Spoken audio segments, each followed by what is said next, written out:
Hi, welcome to Live United. My name is Karen Knapp, President, CEO, United Way of St. Lucie County. United Way just ended our fundraising campaign, but this year we decided, hey, you know what? We're going to go a bit longer. So United Way has decided to campaign 12 months out of the year. Wow. And you know why? It's because we have need here in St. Lucie County. There are so many wonderful agencies that United Way funds, programs, and we also have many community partners. And today we're going to talk to a few of those. Our first guests are from the American Red Cross. Welcome. Thank you, Karen. We're so happy to have you. And we were just talking earlier, didn't I just interview you? Right. You know, right. Another hurricane season is upon us. So what we want to do is work together so that we can reach residents and make sure we take care of, you know, residents with special needs, residents, you know, just your regular resident who just wants information, and the Red Cross is the best to do that. So let's talk about your mission. Okay, so the mission of the Red Cross is to prevent and alleviate human suffering in the times of emergencies through the power of volunteers and the generosity of donors. So basically, we're there to respond 24/7 when there's an emergency. And you have the volunteers, I can attest to that. Right. Let's talk about those wonderful people that you recruit, train, and then just stay with you forever. So, well, Phil, maybe you can address volunteering a little bit. Well, it's an interesting mix of people. We got involved, my wife and I did, when we retired from our regular employment, and we decided to find out a little bit more about helping other people. And it's been quite an interesting journey, a lot to learn, a lot of opportunities, and amazingly, I thought it was all about just giving out food and snacks and things like that. I found out there's technology needs, there's office and clerical needs, there's training, instruction. There's just such a variety. Drivers. We have people that of all different backgrounds that come in, and we focus on preparedness for them all year round, and especially as we get closer to, you know, hurricane season here in Florida. So it's a lot of fun. And one of the great things about the Red Cross is you're not, as a volunteer, you're not limited to just one thing. It might take you a year to find out what you really want to do, and they allow you that freedom to learn and explore different opportunities. So it's been a lot of fun. My wife and I have been with it almost 4 years now, and really enjoy it. So in St. Lucie, St. Lucie County is part of a chapter that covers 4 counties, and we have 3.5 full-time equivalent staff, paid staff. But because we have more than 250 volunteers, and 95% of the effort is done by volunteers. And during times like Irma, if you walk in to see what's happening at the Red Cross, you will not be able to tell who is paid staff and who's volunteers. My role is to support the volunteers who are leading the organization. Right, I can attest to that. You have volunteers who come to the United Way meetings all the time, and you never know. They act like they're paid staff, but they're volunteers. Right. So you do have some mighty wonderful people volunteering for you. Yes. Let's talk about your funding sources, and I know sometimes people might get a little confused about when they give to the Red Cross. Is this for the disaster? Is this for our local chapter? So right. Let's tell the audience a little bit about, let's clear it up. Okay, so number one, first and foremost, we're not a government agency. So people assume because we are so closely tied to the government that we receive funds from the government. No local funding from the government. So we rely on the generosity of donors, both local and throughout the country. And our donations are donor intent is honored. So anyone who sends a check to the American Red Cross, it's based on the zip code of the check, unless they tell us what they want it to go to.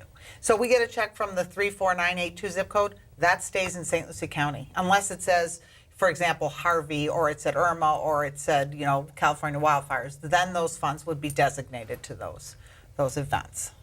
We've had a pretty active year when you look back at 2017 and how the Red Cross responded to that is something that I believe the community really needs to hear. Let's talk about that. So what happened was when Harvey was on the horizon, we were very, very succinct about who we sent. We said, we can't send people from here. Very limited, and Phil happened to be one who did go for Harvey, but they didn't send anyone to Texas from Florida.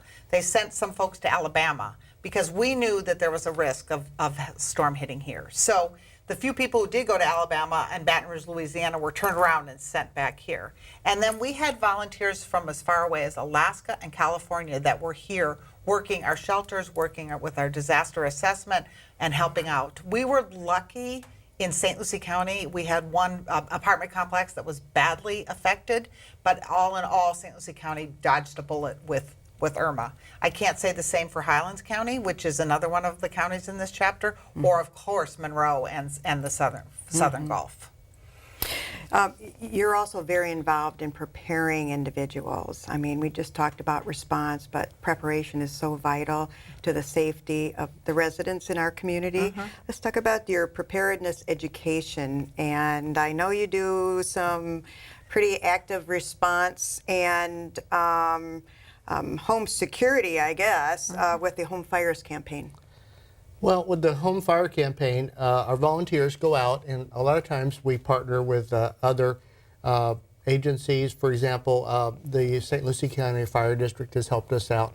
And we'll go into communities we've identified as more on the higher end of the risk level of a potential fire. And we go in and we install smoke detectors. And these are all donated. They're no charge to the homeowner, but we also go in with a team, and at the same time someone's installing, they're giving them education on how to come up with an escape plan and preparedness. Right. So when we leave, they have a plan, and they have been given some materials to help them prepare. So we do that, and then of course we go to, like we were at the Civic Center for the Hurricane Expo, giving out literature, talking to people, answering their questions. Because there's a lot of questions, a lot of people, they've become more aware of what hurricanes can do from last season, but maybe they've never experienced one. So there is a very heightened interest in communicating safety and awareness, so we participate. And new people, as you know, St. Lucie County is growing so quickly that there's always new people coming in. And most of them are not from a hurricane-prone area, so they really need that education. We also have our pillowcase program, which is where we go into the schools roughly at grades 2 through 6, and we sit down with a class for an hour, and they actually come out with a pillowcase, which they get to keep. But it's so they can learn personal preparedness. It might be home fire safety, it might be tornado safety, it might be hurricanes. But the idea is they learn about it in a non-threatening way. We don't want to scare them, but they learn about that, and then they take that home to their parents and share that information. And they get a pillowcase that they can then have all their things in. And I want to just clarify that the smoke alarms are free to the people who get them. But they're donated because we raise the funds to get them. So that's, it's not like there is a cost to it, but we don't pass that along. So that's part of what we do that's one of the things that we've talked about with United Way, part of our United Way funding, right, to support that program. Yes, and we believe that's wonderful. Right. You also put an insert in the newspaper, really listing the things that are important for our residents to use to prepare themselves for a disaster? So in the past, TC Palm has done that, and Right. they're not doing that this year. So we're working to develop our own that we will have. It won't go in the newspaper, but we will have it to have available for homeowners associations. We'll have some at the United Way. We'll have them at different places. And I'm sure So- you'll have it on your website, right? Absolutely, right. So, and there were more than 2,000 people who stopped and talked to us at the expo. So that's, our goal is to get to 5,000 people in St. Lucie County, and we knocked off 40% of that in one day. So I guess we need to up our goal. Well, that's wonderful that Right. so many people are attending that event. Right, I know that there are many wonderful frontline agencies that want to participate, and they want to make it worth their time because they want to reach our residents. So that's a great opportunity that the Right. city gives. Volunteers, I'm sure, were involved with that. Oh, yes, it was And all volunteers. If there's someone out there who would like to volunteer for the Red Cross, why don't we talk a little bit about how you recruit them and how they're trained? Okay, so to become a volunteer for the Red Cross, the easiest way is to visit our website at redcross.org and to click on volunteer. So that's how you start the process. You can also call the office at 772-672-8800. So we do have a vetting process. People go through it. We do a background check because we want to make sure that these people that are in people's homes are, it's criminal background check. We do that. And then our training, which is free of charge, is provided. Some of it's online training, some of it's in-class training, some of it's one-on-one training. And it is a very, especially if you're a disaster responder, it's a very robust training. And you can take as much as you want, and then you might say, oh, well, I'm going to take all this training to become a shelter worker. You take all the training and you say, yeah, that's not really what I want to do. I want to be a caseworker and I want to go to the fires and help people. Take that training, and the more training you take, the better idea you're going to have of what's going on. And as Phil mentioned, he was a DSD, Disaster Services Technology volunteer. So he's a behind the scenes volunteer. So when there's an event, we need all the technology, and it comes in from national, but somebody has to set it up and make sure that everyone who needs a laptop or a phone or whatever has it. So we have a lot of opportunities for volunteers that aren't necessarily on the front line either. Well, Phil, you have anything to say about that? Well, yes, I can tell you that disaster services technology is always a big need. We can't do anything really without technology anymore, whether it's just communications, because after a hurricane, let's face it, there may not be any local communications available. So we come in, and I've actually been, like in Baton Rouge, we had to set up a satellite to get internet access for the staff and people that had to figure out where are we going and how are we going to get there and how much material do we need and resources. Wow. So yeah, there's a lot to it, and it's a very intensive training to get into it, but you don't have to have a lot of computer skills. You just need to have a desire to learn. And that's true about almost everything with the Red Cross. There is step-by-step training. All you have to do is just be willing to volunteer and spend some time, and at your own pace, I might add. And you can get as involved as you want, or you can say, okay, I'll be available if there's an emergency. So. Yeah, Phil's other role is as a community volunteer leader. So he's my partner in St. Lucie County, and we will be in touch with all elected officials, school administrator, county administrator, and you as the United Way director as storms approach, so that you'll know what we're doing, what the Red Cross's role, and what's happening. And then that gives you a person to issue spot. If you can't get me, you can get a hold of him as a contact if you have needs. So. And you also work with military families. We don't do. want to end without talking about what you do and the resources you provide to military families. So right, so we are the emergency communication chartered by Congress. So whenever anyone needs to get a family member home because there's an illness or a sickness, we are the person. We have to do casework. We verify through the hospital, we verify through the funeral home. We provide that communication, and we often deliver that message in person at the base wherever they are throughout the world. So we have veterans programs and tons of things. There's about 30,000 veterans in St. Lucie County. I believe that's the latest number. So a lot of services that we offer to returning veterans and their families. I'm sure you get many calls from the community, people who are in need of possibly paying their utilities or mortgage. So do you want to tell our viewing audience what exactly you do if someone calls the Red Cross, the services you provide? So we provide services in the times of disasters such as home fires, hurricanes, and floods. So if we get those calls, and we get them on a regular basis, we refer them to 211 because we do not do rent or electric assistance or homeless sheltering. So we have to be very clear on that. But we partner with the agencies through 211 and through United Way and have that list of referrals. But we generally refer people to 211. Yes, and we'll have to put a plug in there for 211. Absolutely, absolutely. That's a great resource, It is. and it's also another United Way funded partner. Absolutely. Well, I want to thank you both for joining us. I know the time, it's short, but I think we got a lot of information out there. And if anyone wants to find out more, they can go to the Red Cross website. Correct. Right. And so thank you for everything that you do. And we'll return in just a minute. I'm lucky. Let me help you with that. I get to do something I love. It has nothing to do with touchdowns or titles. Everybody bring it in. I get to play a part in the life of someone just starting out. How many of you think homework is just as important as teamwork? I help keep kids in school, Good. and that's the name of the game. My name is LaDainian Thomason. I don't just wear the shirt, I live it. Give, advocate, volunteer. Live United. Hi, welcome back to Live United. My guest now is with Clint Sperber, and Clint is the Chief Administrator for the Department of Health.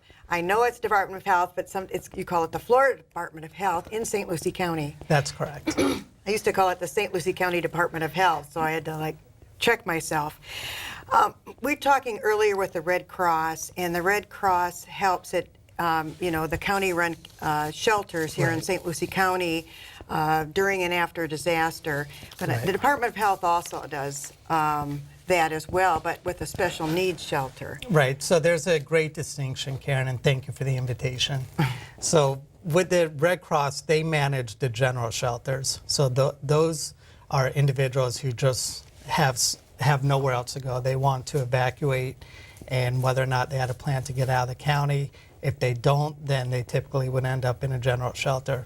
What we manage here in St. Lucie County, as well as all the other counties across the entire state of Florida, is what's called the medical shelter. So our special needs shelter, and those are for medically assisted patients, clients who actually do not have anywhere else to go, and they could be electric dependent, they could need medication. There's a whole list of ailments that somebody would have to be qualified for in order to go to the shelter. Now, when we look at it for a medically needy person, what I always tell people is it's a last resort. It is not a cruise ship, it's a lifeboat. You know, it's in an open area. It is at our fence center. So we manage this operation with the county and several other agencies. It's at, again, the fence center, and it is big open area. Now, we do provide medical care, very limited medical care. There are a lot of requirements for people as far as what to bring, what not to bring. We will take care of you, but you are sleeping on an 18-inch cot. There's about 60 square feet that you have, and you are in an open area. You know, you can be with 300, 400, 500 people, so you're out of your environment. It's not an ideal situation, but it's safe. It's probably the safest area in the entire county if somebody doesn't have a plan. So how would someone know if they qualify? Great question. So the St. Lucie County, through Department of Public Safety, they do have a link on their website, and they do promote registration for it. So that number, maybe we can post it after, but there is a registration form that somebody would fill out, and after you complete it, then what actually they would do, and occasionally with consultation with us from Department of Health, was to see if they meet the criteria in order to be a special needs shelter client. Now, one thing that we would recommend and do require, not really require, but hopefully people take our word on it, is to try to pre-register.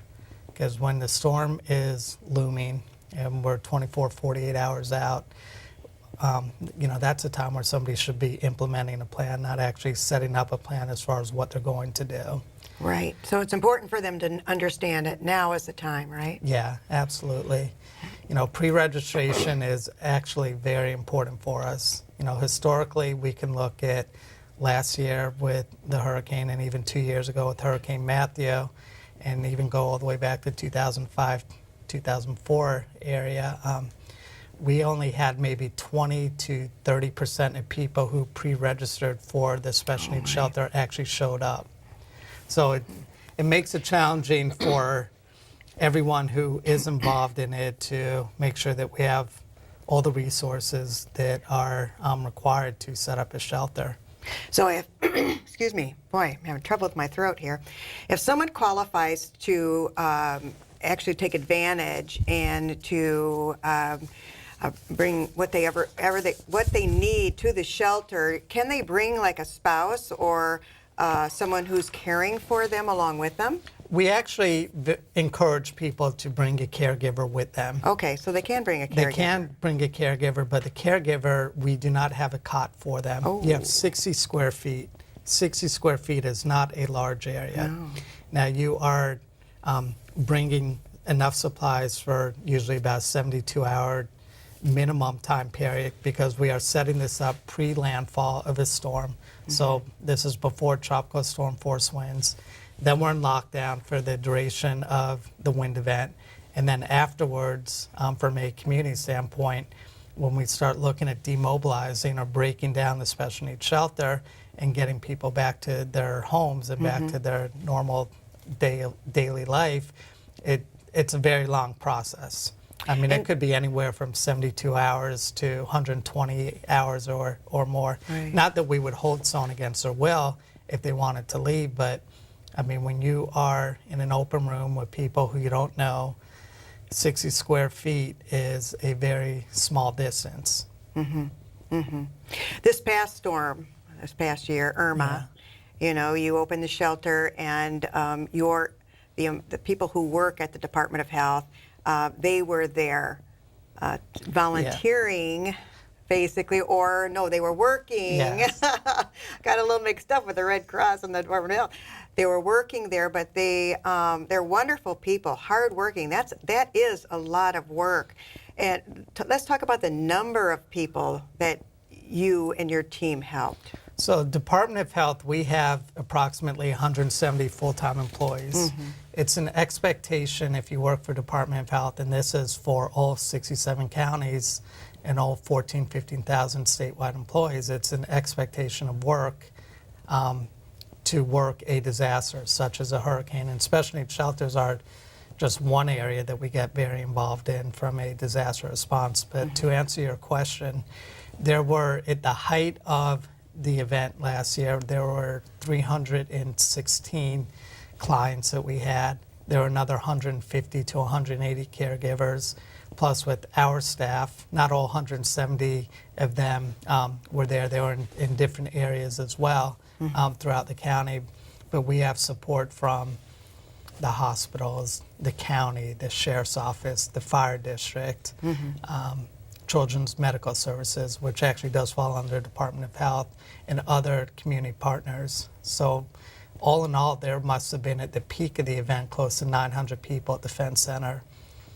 So it's a very, very impressive operation. There's a lot of support that is required in order for us to actually set up the shelter and make it be as successful as we are. But again, it's not a first resort, it's a last resort. Right. Exhaust all your, I can't stress that enough, you have to exhaust all of your avenues. If you know a storm is impending, try to leave, try to stay somewhere else. But if you don't have somewhere else to go, the Defense Center is here for you. The Department of Health is involved in so many activities throughout the county. One of the newer ideas and the newer projects that you're partnering with the City of Port St. Lucie is the Safety Village. And this has a lot to do with our school-aged children and them learning safety habits. Right. So let's talk a little bit about that Safety Village that we hope will magically appear, right? Yeah. through collaborations with Yeah. the City of Port St. Lucie. Let's talk about the Well, Safety if I can Village. even back up a little bit. So a handful of years ago, what we identified in this county was a gap in providing unintentional injury prevention for children. Now, there were a handful of agencies, such as the fire district, such as the sheriff's office, the county. They also do it through their swimming prevention programs that they have going on like right now. But we had several agencies that were providing a myriad of different types of prevention activities for children throughout the county, but it wasn't collective. Everyone was in their silos. And, you know, just looking at statistics, and that's one thing that we're very rich in Department of Health is statistics. But what we identified was that we needed to have a collective group to actually focus on unintentional injuries in the county. So we were able to, with the support of the Board of County Commissioners, we're able to eventually get enough individuals who were interested in this coalition. We identified a national group.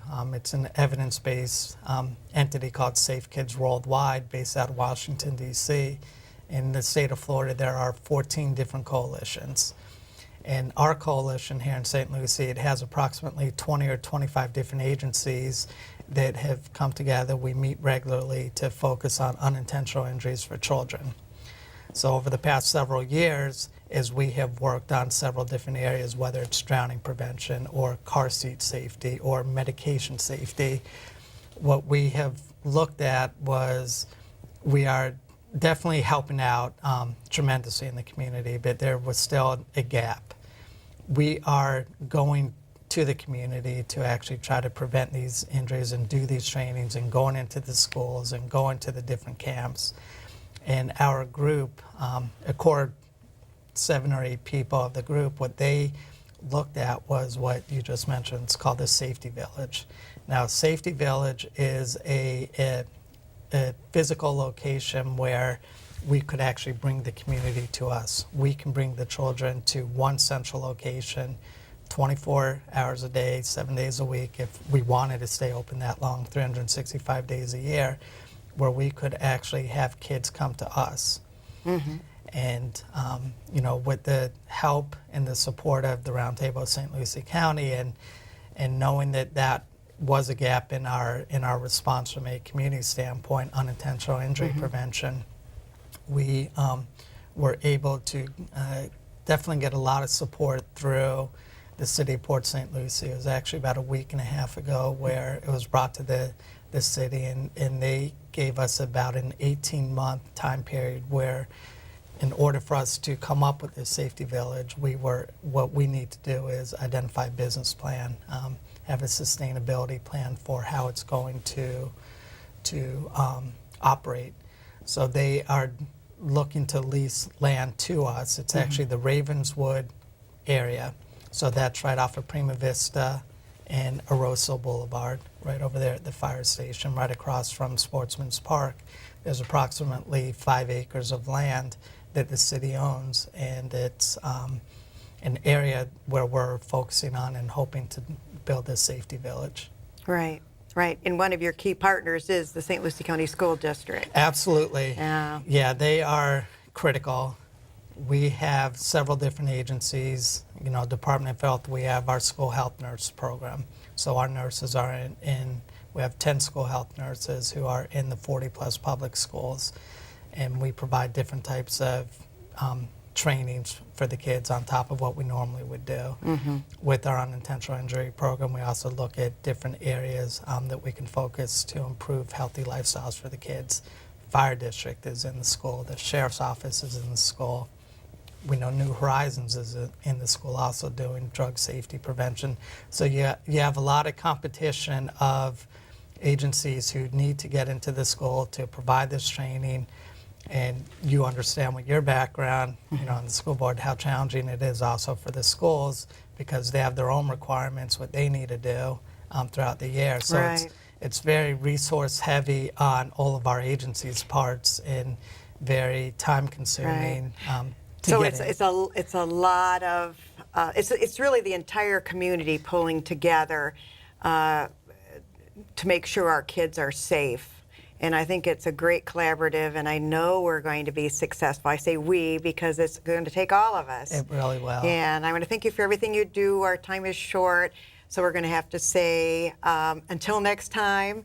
And we want to thank you for joining us. If you'd like to hear any more about what you've heard today, just call the United Way at 464-5300 or call the Department of Health and ask for Clint. Thank you for joining us.